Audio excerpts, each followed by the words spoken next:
నమస్తే. నేను మీ కుప్ప పద్మిని. ఇన్నాళ్ళు మీ సపోర్ట్‌ని నాకందిస్తూ, మీ ప్రేమని నాకందిస్తున్న ప్రతి ఒక్కరికి కృతజ్ఞతలు. ఇప్పుడు చూడబోతున్న ఈ వీడియో కూడా ఖచ్చితంగా మీకు ఉపయోగపడుతుంది. లైక్, షేర్ అండ్ సబ్స్క్రైబ్ చేసి మీ ఇష్టాన్ని, అలాగే మీ సపోర్ట్‌ని నాకందించండి. అలాగే ఈ వీడియో పట్ల మీ అభిప్రాయాన్ని కామెంట్ సెక్షన్‌లో కామెంట్ చేసి నాకు తెలియజేయండి. నమస్తే. నమస్తే. Welcome to our channel. నేను పద్మిని. ప్రస్తుతంతో పాటు ప్రముఖ ఆధ్యాత్మికవేత్త, ప్రముఖ న్యూమరాలజిస్ట్, లక్ష్మీ నరసింహస్వామి ఉపాసకురాలు శ్రీమతి స్రవంతి గారు మనతో పాటు ఉన్నారు. నమస్తే అక్క. నమస్తే పద్మిని. అక్క, సమాధులకి మొక్కద్దు అంటూ కొన్ని సన్నాసి మాటలు వింటూ ఉంటాము. ఆశ్చర్యం అనిపిస్తుంది. అంటే పర్టికులర్ గా సెలెక్టివ్ అన్నమాట. చాలా సెలెక్టివ్ గా ఉంటారు. కొన్ని సమాధులను అయితే మొక్కకూడదు. ఇప్పుడు మరి సన్యాసాశ్రమంలో ఉన్న వాళ్ళని, ప్రత్యేకించి పీఠాధిపతులుగా ఉన్న వాళ్ళని ఖచ్చితంగా సమాధి చేస్తారు. సమాధి చేయకుండా ఉండరు కదా. ఇప్పుడు అరుణాచలంలో రమణులు సమాధి ఉంది అక్కడ కదా. తర్వాత అన్ని ఈ శారదా పీఠం వాళ్ళు గాని, సమాధి ఉంటుంది కదా. ఇక బాబా గారిది అయితే అసలు మొక్కకూడదు. అవధూతలను మొక్కకూడదు, సమాధులను మొక్కకూడదు, పక్క ద్రోవ పట్టిస్తున్నారు. ఇట్లాంటి వాటికి వాట్ ఈస్ యువర్ ఆన్సర్ అక్క?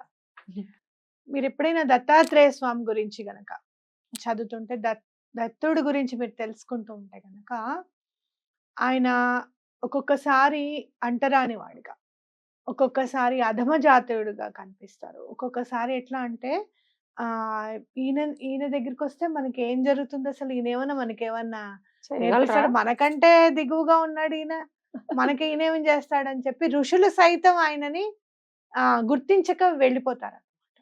అంటే దత్త సాంప్రదాయంలో ఏదైతే ఉంటుందంటే, భగవంతుడిని చూడగలుగుతున్నారా వీళ్ళు, ఇవన్నీ పక్కకి జరిపేసి, లేకపోతే విషయాలంకారాల మీద ఎక్కువగా ఆసక్తి ఉందా అనేది చూస్తారు. Main important.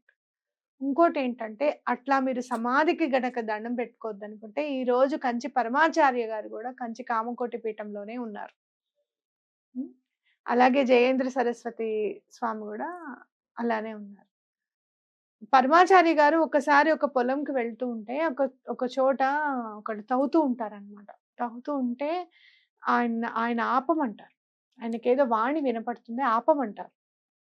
ఆపమని అక్కడ కూర్చొని ఆయన జపం చేసుకుంటారు, మెడిటేషన్ చేస్తారు. చేసినప్పుడు స్వామి అక్కడ కనపడతారు. ఆయన కూడా కంచి కామకోటి పీఠాధిపతులట. ఒకప్పుడు ఆయన అక్కడ సమాధి చేయడం జరిగిందంటే, ఈయన 68 ఆయన కదా, ఎక్కడో 11వ 12వ పీఠాధిపతి, నాకు సరిగ్గా గుర్తులేదు.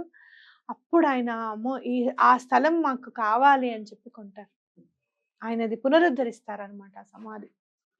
అంటే ఎక్కడైతే వాళ్ళ ఎనర్జీ అనేది ఎప్పుడు కావాలి అని అనుకుంటామో, వాళ్ళది తప్పకుండా సమాధి చేస్తారు. అంటే సాయిబాబా గారిది కూడా ఎనర్జీ ఎప్పటికప్పుడు కావాలి. కరెక్ట్. మీరు చూస్తే శ్రీపాద శ్రీవల్లభులదిను, అలాగే బాబా గారిది చూసుకుంటే, శ్రీపాద శ్రీవల్లభులు 16వ సంవత్సరం పీఠాపురం వదిలేసి, పిఠికాపురం అని వస్తుంది చదువుతుంది, పిఠాపురం అని వదిలేసి ఇక్కడ కురువపురం వచ్చారు. బాబా గారు కూడా మళ్ళీ 16 సంవత్సరాలప్పుడే ప్రకటితమయ్యారు. అవునా కదా. భిక్షకి ఇంపార్టెన్స్ ఇచ్చారు శ్రీపాద శ్రీవల్లభులు వారు. బాబా గారు ఆయన కూడా 5 ఇళ్లలో భిక్ష తీసుకునేవారు. ఈయన కూడా 5 ఇళ్లలో భిక్ష తీసుకునేవారు. ఎన్నెన్ని కోఇన్సిడెంట్ అనుకుంటా. చాలా శ్రీపాద శ్రీవల్లభుల జీవితంలో జరిగినవి, బాబా గారిది చాలా కోఇన్సిడెన్స్లు ఉంటాయి. మీరు చదివితే, ఎక్కిరాల భరద్వాజ్ మాస్టర్ గారు రచించిన గురుచరిత్ర చదివితే మీకు అర్థమవుతుంది. ఆయన చదివితే ఎంత క్లియర్ గా ఎక్స్ప్లెయిన్ చేస్తారు అని అంటే, అసలు బాబా గారు దైవం కాదు అని అనడానికి అసలు అలాంటి ఆలోచనే రాకూడదు. అలా ఎవరికైనా వస్తే గనక, బాబా గారిని నేను మొన్న అనుకున్నా, ఏంటి బాబా నువ్వు అసలు ఎందుకు వాళ్ళకి చెప్పవు, నువ్వు నీ గురించి నువ్వు ఎందుకు వాళ్ళకి చెప్పవు అని అంటే, నాకు అర్థమైంది ఏంటి అని అంటే, ఎవరినైతే ఆయన నమ్మారో వాళ్ళకి రుజువు చేసుకోవాల్సిన అవసరం ఉంది, కానీ నమ్మని వాడికి ఇంకేముంది, ఏం పర్వాలేదు, వాడు ఇంకా అధమంగా వెళ్ళిపోతాడు, గురునింద చేసుకుంటూ కిందకి దిగజారిపోతున్నాడు. ఆ కిందకి దిగజారిపోతున్న వాడిని పైకి తీసుకురావాల్సిన అవసరం ఏం లేదు. ఎవరైతే ఆయనని నమ్మారో వాళ్ళని చేయబట్టుకుని లాగుతారు. ఒకవేళ మనం ఏదైనా పాపం చేస్తున్నా, తప్పు చేస్తున్నా, ఇది కరెక్ట్ అని చెప్పి తీసుకుని వస్తారు అనమాట. అది నాకు అర్థమైంది. దత్త సాంప్రదాయంలో ఎప్పుడు కూడా సమాధి అని అనుకోకూడదు. అది ఎనర్జైజ్ పాయింట్. అది కరెక్ట్ అక్క. వాళ్ళు దిగజారితే వాళ్ళ కర్మ, అంతే. వాళ్ళ తలరాత అంతే. వాళ్ళ వల్ల ఇంకో 10 మంది కూడా అదే బాటలో వెళ్ళడం, ఇలా వీళ్ళు ప్రేరేపించటం. పోనీ నమ్మకుండా ఉండి ఒక రకంగా ఉంటే ఇంకొక సెక్షన్ అనుకోవచ్చు. అసలు వీళ్ళు ఎంత నెగటివిటీ స్ప్రెడ్ చేస్తారంటే, ఫాలోవర్స్ కూడా నేను చూస్తున్నాను కమెంట్స్‌లో బూతులు తిడుతూ. వీళ్ళు ఏ మార్గంలో ఉన్నారసలు? ఎట్లాంటి బూతులంటే అది మనం చదవలేం. అంత నీచాతి నీచంగా బూతులు మాట్లాడుతూ ఒక్కొక్కసారి ఎట్లా అనిపిస్తుందంటే వీళ్ళు ఇలా తిడుతున్నారు కాబట్టి మనం కూడా తిట్టాలని, మనం కూడా అదే మార్గంలోకి వెళ్ళి అరే రే ఏంట్రా నాయన ఇంత వాళ్ళేదో అశుద్ధం తింటున్నారని మనం కూడా అదే తింటామా అన్న స్ఫురణకు వస్తుంది మళ్ళీ. కరెక్ట్ కాదు. ఎందుకంటే కుక్క అరుస్తుంది, దాని నైజం అదే. అలానే నేను కూడా అరవదు కదా, అది నవ్వుకుని పోతుంది పక్కకి. రైట్. అయితే నేను ఇప్పుడు అడగదలుచుకున్నది, వాళ్ళు ఎటుపోయినా పర్వాలేదు కానీ వాళ్ళ వల్ల ఇంకా ఇంకో 10 మంది, 100 మంది, 1000 మంది, ఎంతో లెక్కలేదు, వాళ్ళు కూడా దిగజారే పరిస్థితుల్లోనే ఉన్నారు. మరి వాళ్ళ పరిస్థితి ఏమిటి? నేను చెప్తాను చూడండి. నేను 6వ క్లాస్‌లో నాకు బాబా గారు తెలుసు. 6వ క్లాస్‌లో నేను ఒక క్లాస్‌కెళ్తుంటే, డాన్స్ క్లాస్‌కెళ్తుంటే మా అమ్మ నాకు కింద పైజమా ఎక్కడుంది అని అడిగితే అప్పుడు ఉతికి పెట్టేవాళ్ళు. నాకు కనిపించకపోతే చుట్టాలున్నారు. రెండోసారి అడగాలంటే కూడా భయం నాకు. అంత భయంగా ఉండేది మా అమ్మ దగ్గర. కనపడలేదా అనంటే, కనిపించలేదా అని అరుస్తుంది భయానికనమాట. కనిపించలేదని చెప్పకుండా నేను వచ్చేస్తూ వెళ్ళాలంటే భయం. డాన్స్ క్లాస్‌కెళ్ళాలంటే సారు తిడతారు కదా మరి. అని చెప్పి ఏం చేయాలి అని చెప్పి సర్లే అమ్మకి ఇంటికెళ్ళాక నెమ్మదిగా చెప్దామని గుడికెళ్ళిపోయాను. బాబాగారి గుడికెళ్ళిపోయా. దిల్షుఖ్నగర్ బాబా టెంపుల్‌కెళ్ళిపోయా. చిన్న బాబాగారు ఉండేవారు. అక్కడి నుంచి స్టార్ట్ అయింది నాకు బాబా గారి మీద భక్తి అనే అనుకో, ప్రేమ అనే అనుకో, అలా తీసుకొచ్చుకున్నారు బాబాగారు నన్ను. అయితే మ్యారేజ్ అయిన తర్వాత, మ్యారేజ్‌లో ప్రపోజల్స్ వస్తున్నప్పుడు మా మామగారు నన్ను అడిగారు, "ఏంటి బాబా గారిది ఇంత పెద్ద ఫోటో ఉంది మీ ఇంట్లో, నువ్వు నమ్ముతావా బాబా అని?" అంటే నిస్సంకోచంగా, "నేను బాబా భక్తురాలిని. నాకు చాలా నమ్మకం ఆయనంటే. ఆయనంటే నాకు ప్రాణం" అని నిస్సంకోచంగా చెప్పా. అయితే ఇక్కడ ఏమైనా మ్యాచ్ మిస్ అవుతుందేమో. అప్పుడు ఇంకా బాబా గారిని పూజించే వాళ్ళు చాలా తక్కువ. అవునా? తక్కువ. నమ్మిన వాళ్ళు చాలా మంది ఉండేవాళ్ళు. నమ్మని వాళ్ళు కూడా అంతమందే ఉండేవాళ్ళు. అలాంటప్పుడు నేను బెదరలేదు. నేను బాబా గారిని పూజిస్తాను అని చెప్పడానికి బెదరలేదు. నేను బాబా గారి సచ్చరిత్ర చదవడానికి బెదరలేదు. అంటే నువ్వు ఒక గురువుని నమ్మినప్పుడు నువ్వు మనసులో ఎంత ఖచ్చితంగా ఆయన దృఢంగా. ముద్రని నిలుపుకోవాలి అనేది ఇదొక ఎగ్జాంపుల్. అది దృఢ బాబా గారితో నిశ్చయంతో ఎలా ఉన్నారు అనేది ఒక ఉండాలి. పరీక్ష మీకు. అంతే ఉమ్. ఉండాలి. ఉమ్. ఇప్పుడు ఎవరైనా వచ్చి మీ అమ్మ మంచిది కాదు అని చెప్తే ఏ బిడ్డ కూడా మా అమ్మ మంచిదనే అంటుంది కానీ కాదు అని అన్నది. మా అమ్మ చాలా మంచిది, ఏదో కోపంలో అట్లా అంటుంది కానీ అని చెప్పి. అలాగే నువ్వు నమ్మిన దైవం మీద, నువ్వు నమ్మిన గురువు మీద కూడా నీకు అలాంటి ప్రేమే ఉండాలి. ఇంకోళ్ళు ఎవరో చెప్పారు అని చెప్పి అది కాదండి అని వాళ్ళని వాళ్ళకి ఇదవ్వకూడదు. ఎన్నోసార్లు ఎన్నో టీవీ ఛానల్స్ డిబేట్స్ పెట్టాయి. బాబా గారు ఎవరు, బాబా గారు ఇది, బాబా గారు అసలు బాబా గారు కానే కాదు, అబ్దుల్ బాబా గారి ఫోటో అది, అసలు బాబా గారు అలా ఉండేవారు కాదు, ఇలాంటివి ఎన్నో డిబేట్స్ పెట్టారు. అలా డిబేట్స్ పెట్టినప్పుడు నేను అనుకున్నాను, వీళ్ళు ఎంత పాపం చేస్తున్నారు అసలు ఇలా వచ్చి మాట్లాడి. వీళ్ళకి ఎందుకు ఎలా ఉంటే ఒక సెట్ ఆఫ్ ఆడియన్స్, ఒక సెట్ ఆఫ్ పీపుల్ ఎవరైనా నమ్ముతున్నారు అంటే అది నమ్మకంగా వెళ్ళాలి. అవునా కదా? ఎవరైనా ఇంకోటి ఖచ్చితంగా గమనించండి మీరు.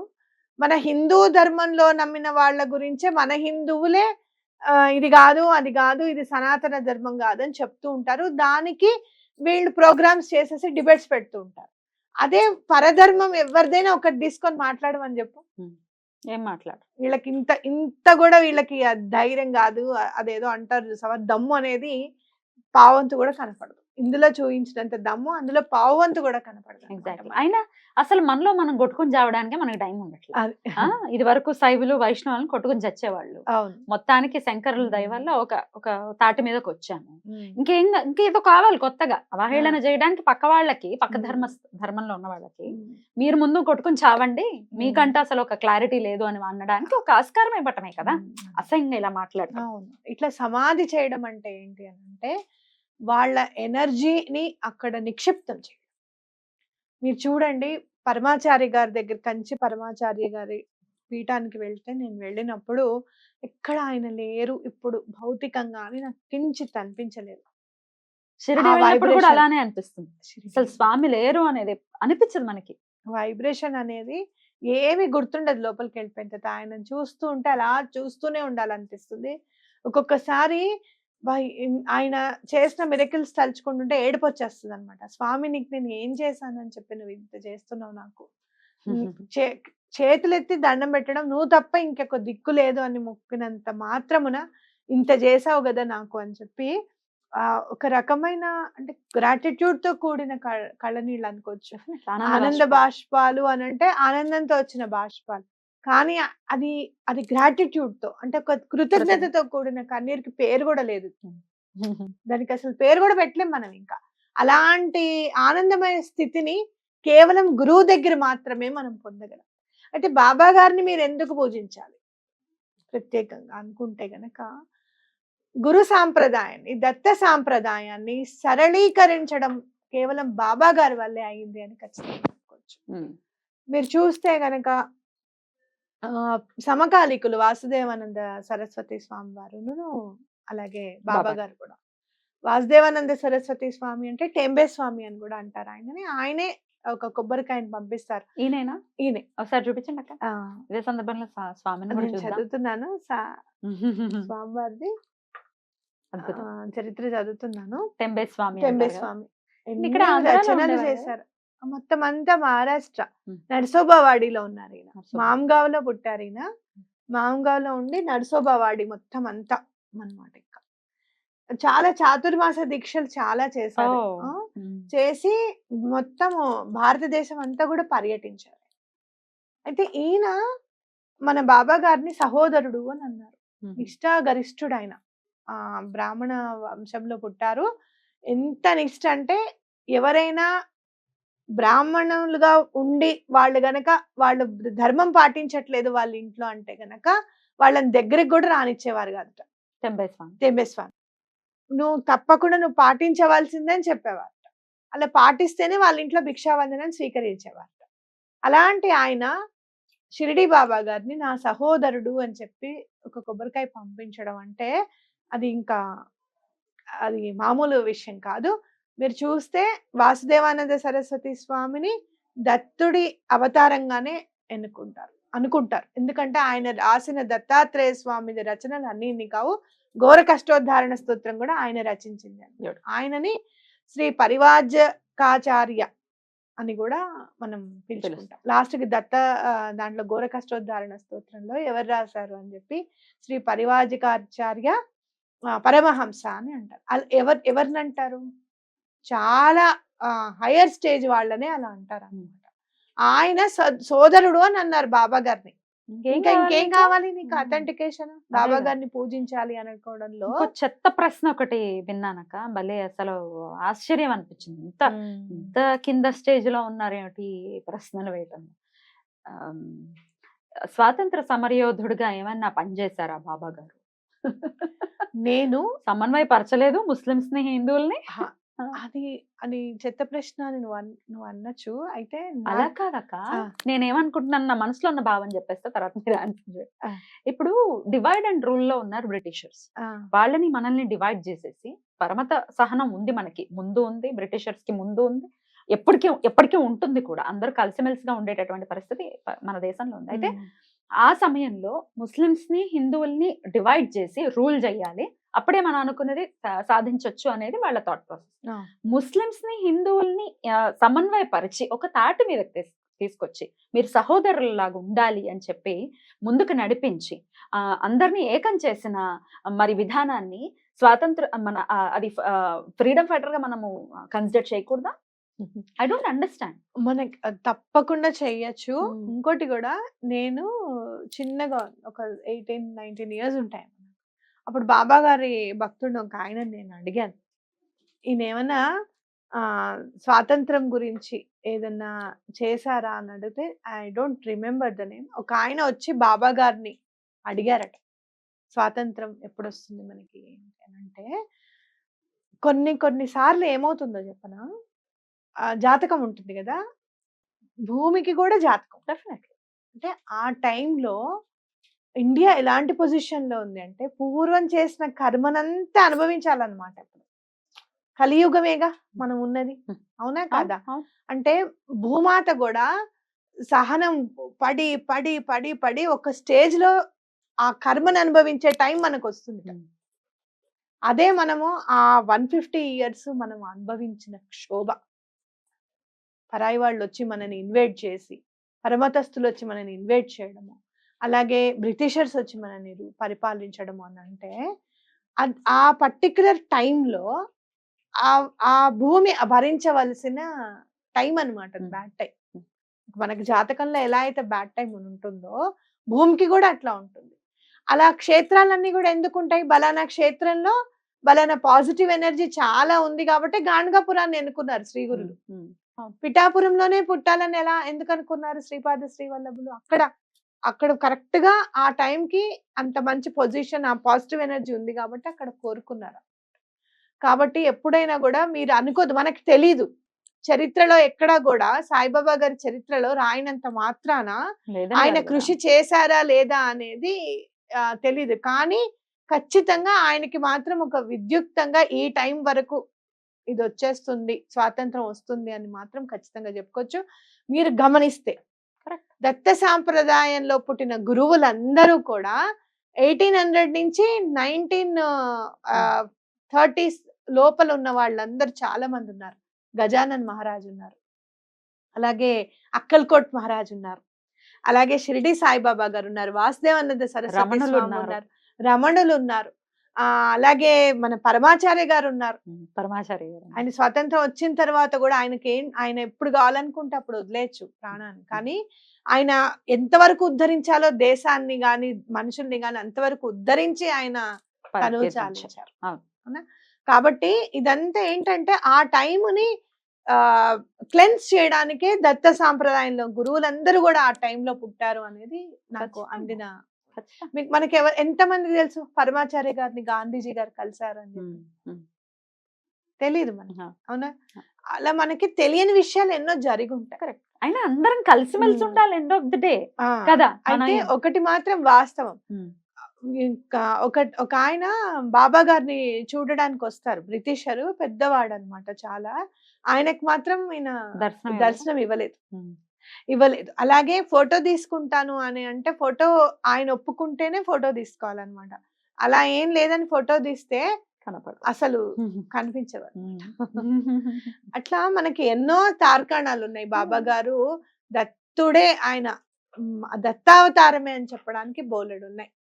నిస్సందేహంగా ఎలాంటి ఎవరు ఎలా ప్రేరేపించినా మీరు మాత్రం దృఢ నిశ్చయంతో ఉండాలి. స్వామి కూడా మనల్ని పరీక్షిస్తున్నారని అనుకోవచ్చా? ఇట్లాంటి విన్నప్పుడు ఒక్కొక్కసారి మనసు తటపటాయిస్తుంది, మనం చేస్తుంది కరెక్టా, ఎందుకు సాయిని కొలుస్తున్నామన్న ఆలోచన ఒకవేళ మెదడులో ఏ సాంప్రదాయం అయినా తీసుకోండి, శ్రీపాద శ్రీవల్లభులది తీసుకో, శ్రీ గురువులది తీసుకో, అక్కల్కోట్ మహారాజ్ గారు, ఇట్లాంటి పరీక్షలు ఇలాంటివన్నీ కూడా చాలా స్ట్రాంగ్ అయిన వాళ్ళందరూ కూడా నేను చూస్తున్నాను కాబట్టి చెప్తున్నా. బాబా గారు చాలా ఈజీ, ఆయనని తొందరగా అనుగ్రహం పొందడానికి మాత్రం షిరిడి బాబా గారు అన్నంత ఈజీ ఇంకొకటి లేదు పద్మిని. చాలా ఈజీ ఉండరు. అలా అప్పుడు ఏంటంటే మీరు ఆ బాబా గారిని అంటే దత్త సాంప్రదాయంలో అయ్యో వీళ్ళు ఇంకా ఈజీగా ఉండాలి, మనం అనుగ్రహం తొందరగా ఇవ్వాలి అని చెప్పి స్వామి మనకి ఉన్నారని చెప్పి ఖచ్చితంగా చెప్పుకోవచ్చు. రైట్, అద్భుతం అక్క. డెఫినెట్ గా నిస్సందేహంగా మనం ఖచ్చితంగా స్వామిని కొలుచుకోవచ్చు. అక్కడ 4 పూటలు కూడా షిరిడీలో మనం చూసుకుంటాం, అసలు ఏ సాయి గుళ్ళో అయినా హారతులు ఇవ్వటం కానీ, రుద్రంతో స్వామికి అభిషేకం జరగటం కానీ, అంతా ఎంత వైదిక క్రతువులు ఎంత అద్భుతంగా జరుగుతాయి షిరిడీలో. అయితే 2 కళ్ళు సరిపోవు అలాగా అవి చూస్తూ ఉంటే. అన్న గురు చరిత్ర చదువుతుంటే కూడా అసలు రుద్రము అంటే చాలా ఇష్టంట శ్రీ గురులకి. అవునా? అందుకే రుద్రాభిషేకం అని చెప్పి మనం అక్కడ చేస్తాను, చూసావా? సంకల్పం తీసుకొని మా కోరిక నెరవేరాలని చెప్పి అక్కడ కూడా శివుడికే చేస్తారు, చూసావా? అట్లా అన్నమాట. అలానే స్వామి ఎప్పుడు కూడా శివుడికి అభేదము అని త్రిపుండ్రాకారము ఆ భక్తుడే వచ్చి రాస్తాడనమాట బాబా గారికి. వాళ్ళ గురువు కనపడతారు, ఎంత మందికి వాళ్ళ గురువులు డైరెక్ట్ గా కనపడ్డారు. అక్కల్కోట్ మహారాజ్ గారు కూడా నేను ఇప్పుడు అక్కడ ఉన్నాను, నువ్వు ఇంత దూరం రానవసరం లేదు, నువ్వు షిరిడీకి వెళ్ళి నేను షిరిడీలో నీకు దర్శనం ఇస్తానని చెప్తారు భక్తుడికి. ఇట్లా ఎన్నో ఉన్నాయి ఎన్నో పద్మిని. ఉన్నాయి. మీరు ఉమ్. నిస్సంకోచంగా అట్లాంటి వీడియోలు అసలు బ్లాక్ చేసి పడి ఆ, నన్ను అడిగితే. అసలు ఎందుకంటే ఒక్కటి గుర్తు పెట్టుకోండి, మనసుని ఫస్ట్ బాధ మనం పెడతాయి. గుర్తు పెట్టుకోవాల్సింది ఏంటి అంటే మన మనసులో సంకల్పం. మన అమ్మా నాన్న అని మనం ఎలా అనుకుంటామో మన గురువు మన దైవం అని కూడా మనం అట్లా అనుకోవాలి. ఒకటి. రెండు, ఇష్టం లేదు ఎప్పుడైనా గుర్తు పెట్టుకోండి, ఎవరికైనా ఏదైనా ఇష్టం లేకపోతే దాని గురించి మాట్లాడరు, మీ మంచి కోరే వాళ్ళైతే. ఇట్లా హింసించే అంతేగాని ఇట్లా మాటలతో. గురునింద చేశారనుకో, వాళ్ళు చేసిన పాపమే కాక విన్న పాపం కూడా కలుగుతుంది. మనం వినకుండా ఉండాలి. విన end వి- of ఆ- the- ఆ- అలా ఇంకోళ్ళ చేత పాపం ఎందుకు చేయిస్తారు? ఉమ్. వాళ్ళు మంచి వాళ్ళైతే, వాళ్ళకి కరెక్ట్ గా ఒక జ్ఞానం అనేది ఉంటే, నేను ఇలా చేస్తూ ఉంటే వాళ్ళు వింటే వాళ్ళకు కూడా పాపమే కదా, తప్పు, నేను ఇలా చేయకూడదు అనేది స్పృహ ఉంటుంది. అసలు అంత దాకా అవునా ఎందుకక్క? కదా? మనసు ఉమ్. హర్ట్ అవుతుందన్న ఇంగిత జ్ఞానం లేదు. ఆ. ఇప్పుడు మనం అంటే మాట్లాడగలుగుతున్నాం, కొంతమంది మాట్లాడలేరు. వాళ్ళలో వాళ్ళు బా- ఖచ్చితంగా కుమిలిపోతారు. బాధపడతారు. నేనైతే చాలా బాధపడతాను బాబా ఉమ్. గారిని అంటే. నేను ఎట్లా కూడా. సమాధానం చెప్పాలి వీళ్ళకి, అసలు వీళ్ళకి ఎట్లాగా. నేను బాబా గారిని మొన్న అడిగితే నాకు వెంటనే ఆయన ఆన్సర్ వెంటనే నాకు వచ్చేసింది అనమాట. ఓ, నన్ను పట్టించుకున్న వాళ్ళ గురించి నేను పట్టించుకుంటా గానీ, నేనంటే ఇష్టం లేని వాళ్ళ గురించి నాకెందుకు? అంతే కదా, కరెక్టే కదా. అంతే. కరెక్ట్ గా చెప్పారు అని అనుకున్నాను. మనం చక్కగా గురువారం కూడా తప్పకుండా ఒక సమావేశం లాగా అయి గురు చరిత్ర ఖచ్చితంగా. పారాయణము, అలాగే బాబా గారి చరిత్ర, ఒక గురువారం ఏమో గురు చరిత్ర పారాయణం పెట్టుకోవచ్చు, ఒక గురువారం ఏమో బాబా గారి పారాయణ కూడా పెట్టుకోవచ్చు. ఆ రోజు ఎవరిదైనా గురువు గురించి మనం సత్సంగం ఏర్పాటు చేసుకోవచ్చు. ఒక అలా గురువారం చేస్తే చేద్దాం అక్క. చాలా మంచి. ప్లాన్ చేయమంటారా? తప్పకుండా హైదరాబాద్ లో ఉన్న plan వాళ్ళందరూ చేయండి. కూడా చక్కగా కలవచ్చు. తప్పకుండా దగ్గరగా ఏర్పాటు చేసుకుంటే, ఒక సాయి బంధువులందరూ ఒక దగ్గరికి చేరితే దూరమైనా కూడా రావడానికి అవకాశం ఉంటుంది. ఫస్ట్ దగ్గరలో ఏర్పాటు చేస్తాం. తర్వాత వేరే ఊర్లకు కూడా వెళ్దాము. బట్ దెన్ ఇప్పుడు మరికొద్ది రోజుల్లో నేను ప్రోగ్రామ్ ప్లాన్ చేసి అనౌన్స్ చేస్తాము. అందరం కలుద్దాం. రైట్ అక్క, thank you so very much అక్క. నమస్తే.